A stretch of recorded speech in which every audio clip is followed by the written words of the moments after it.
Katie Day is a girl from somewhere in Australia, but more importantly, Katie Day is from the internet. She's released 6 albums, 4 solo and 2 collaborations with Devi McCallion. Across those half a dozen or so releases, she's managed to capture what it's like existing on the internet in a way that I think pretty much nobody else has been able to. I think that she is a digital pop star, and in this video I'm going to tell you why. I'll mainly be covering her debut, ASDF, Flood Network, which is my favorite and the one I'll spend the most time on, Solip Sisters, and My Data, which came out last year.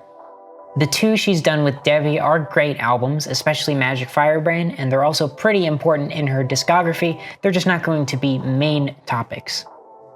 All the sources I use will be in the description. The main ones are interviews with James Acaster and The Fader.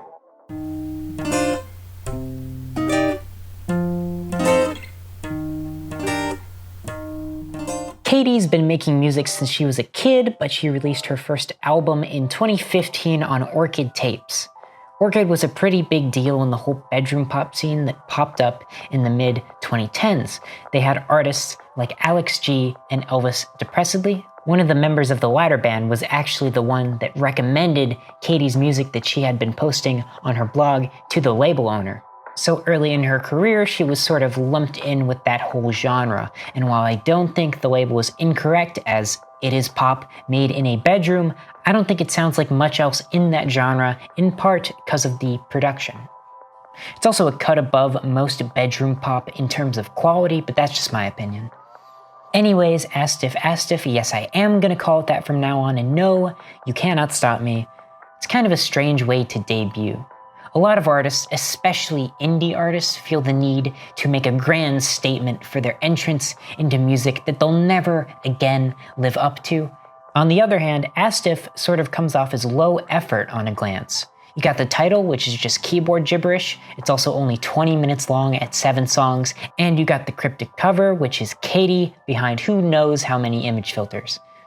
Nonetheless, I think it's a really amazing collection of tracks, and it's got that distinct style of early Katie Day, which is really well developed. The standout track for me every time I listen to this thing is definitely Unkillable. It is a minute-long burst of defiant energy. The vocal processing here is absolutely magical, and you can even make out some of the lyrics, which really isn't that common of an occurrence on her first 2 albums, but that's a good thing, which I'll talk about later. You also got the ending, which is just the sweetest little electronic instrumental. It is so cute. My god. I feel like Astif Works is a really good sister album to Flood Network. There's a lot of thematic motifs like Fear of the Dark and Fear of the Lights sharing some lyrics, but also I think it's a great album in its own right and has got a few of her best songs. It's a really strong start.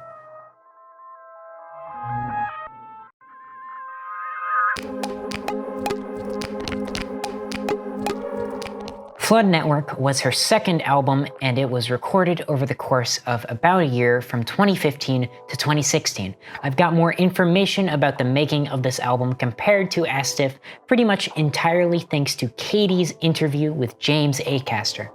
So at the time of the recording, she was almost always holed up in her room due to a pretty bad living situation. Essentially, she was totally broke and shared a house with 2 friends above a salon, and the owner of that salon was a secret meth head who would ask to smoke in their kitchen sometimes in order to hide it from his wife. That isolation, as well as her BPD, made for a very intense production process, and one that was quite inconsistent. Months of depression and not being able to work on the album were followed by short moments of manic writing and recording. At the end of that, though, I think she was able to make a piece of art that encapsulates so much of what it means to be, well, queer, depressed, lonely, and living on the internet. The first thing that someone listening to Flood Network probably notices is the bizarre way that it's produced.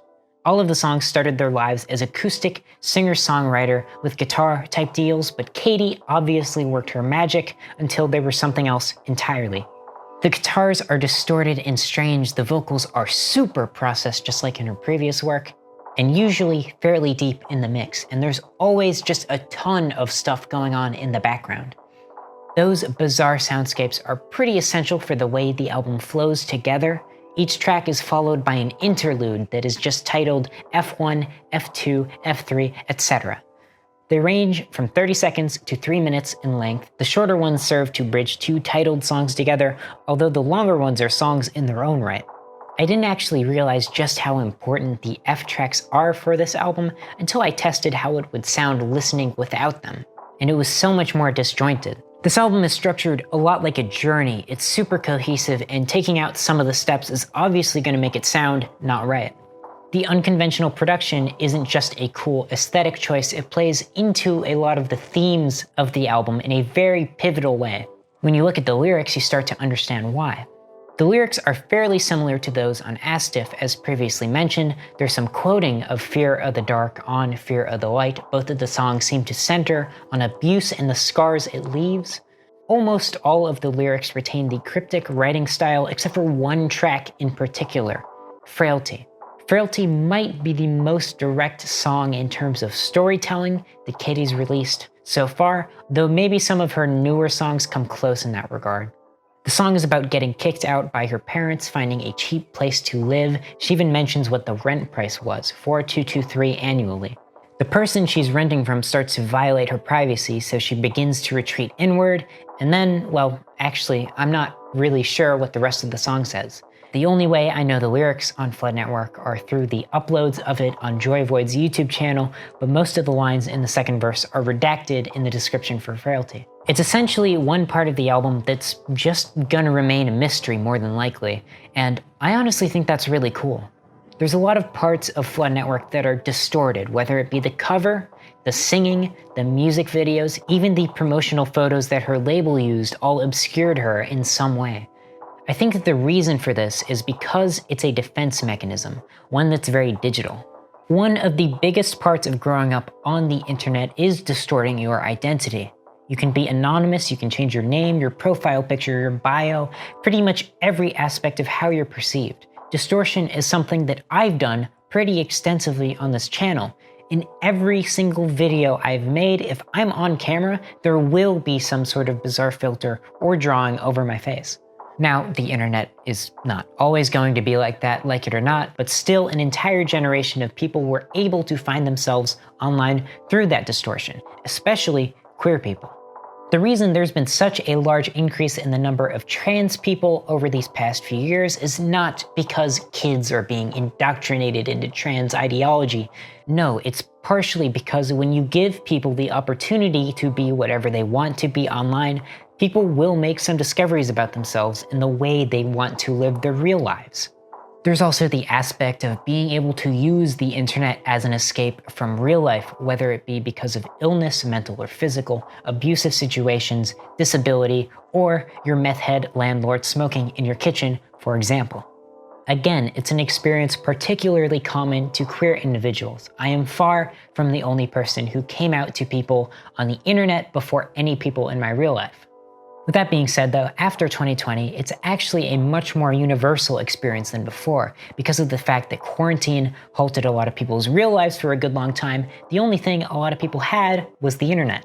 Because of that, I have a feeling that a lot more people would be able to relate to Flood Network, among other Katie Day albums, than in years before, which is why you should buy it on cassette and CD and vinyl, like I did.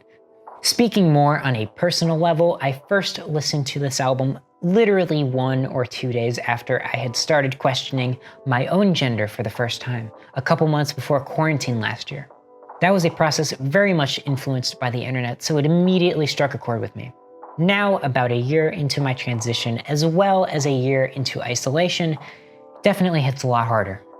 It's a great album to put on when I just want to reflect on the past year, and it doubles as a pretty fun game to see how far in I get before I tear up. I have never gotten past Fear of the Light, and frankly, I don't think I ever will. Through Flood Network, Katie Day first met Devi McCallion. Honestly, Devi deserves her own dedicated video because she's one hell of a music powerhouse on the internet, whether she's solo, working with Ada Rook in black dresses, or working with Katie Day. Although other people might be better equipped than I am to talk about her work. Some New Form of Life was released 2 years after Flood Network in late 2018, which is when I downloaded it, I think. It was my introduction to both of these artists years before I ended up really getting into their music, and while I do enjoy it, I feel like I've heard better things from both of them. Stylistically, I think it's much closer to Devi McCallion's normal sound. She does a greater portion of the vocal work, though Katie does sing on it. The instrumentals are a pretty seamless blend of their respective pop styles. This record is a pretty important turning point in Katie's musical output in a couple ways. For one thing, you can see her. She's on the cover, not behind a bunch of layers or half off camera. Also, the vocals are processed in a different way so that they sound a lot more normal, I guess. Not in a bad way, but it is how she has approached singing on her music since then. Both of these things are indicative of her becoming much more open in general. Outside of music, she was beginning to talk more publicly about being transgender on Twitter, and a lot of that was finding more supportive circles online. Her relationship with Devi was a big part in that process. She said she didn't even post any photos of herself before she met her. This shift in how she presented herself online also coincided with a pretty fundamental change in how she communicates in her music, which you can definitely see on her 2019 album, Solid Sisters.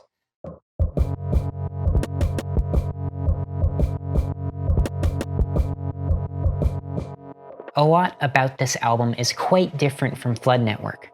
Most obviously, the production is much less noisy and chaotic. There's a lot more room for the songs to breathe, and for Katie's lyrics to be heard clearly. She says this was motivated by a feeling that the way she was trying to be heard on her previous projects, more abstract, indirect, and cryptic, it just wasn't working out for her. She wanted to be heard more directly, and I totally understand why she took that approach. Solid Sisters is an album pretty pointedly about coping with gender dysphoria, and I think that it does a really great job of capturing a lot of the feelings that come with that experience. It isn't just about being insecure in how you look, it's a complete contradiction between your identity and your body. There's honestly not many pieces of art that tackle these feelings head on, and I do appreciate this record for that. It's cathartic to me, not because she comes to a solution or solves all her problems. No, that's not how this stuff works. It's a process. Katie's still working through this stuff. We all are. But as the last line says, we're moving closer to a place for us to live. The process of making this album was not that different from Flood Network. She had been intermittently working on it since 2016. What I find pretty interesting about it is the fact that even though this is a new direction in a lot of ways, the lyrics were written a long time ago for some of the songs. For example, Stuck is from 2011. Part of the reason she was finally able to share them is because, to some extent, she had detached herself from the words over the years. However long it took, I'm glad she was able to put them out finally, because it's certainly not an easy thing to do.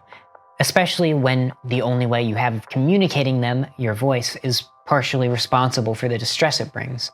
I will say it's a little harder to recommend than her other albums just because that feeling of not being at home in your body is certainly more specific to trans people, and I don't think the instrumentals are quite as mind-blowing as some of her early stuff, partially because it's a new style that she would continue to flesh out as time went on.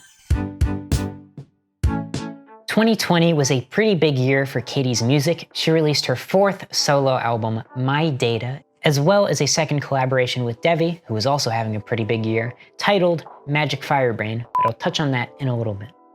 Solid Sisters went in a very ethereal direction, one that I think suited the themes of body image, introspection, and all that stuff, while My Data is probably Katie's first straight-up pop album.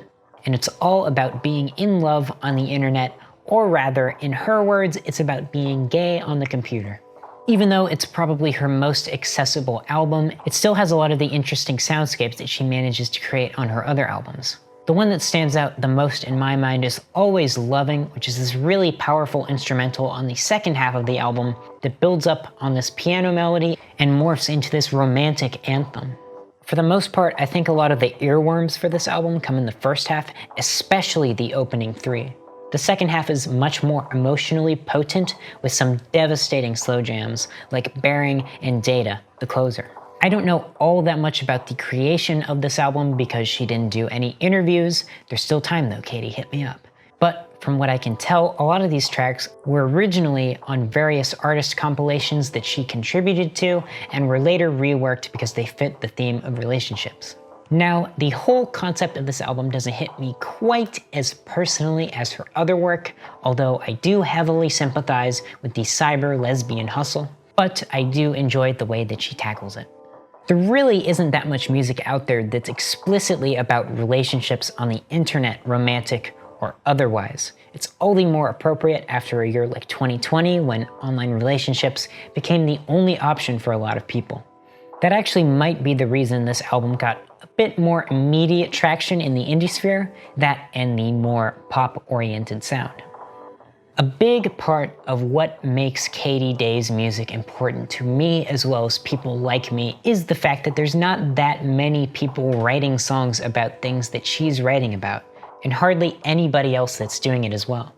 It's not an easy position to be in. Even being a minorly known trans figure on the web is almost always going to bring a lot of scrutiny and harassment, like what went on around the release of her last record, but nonetheless, that's why I consider Katy Day to be a digital pop star.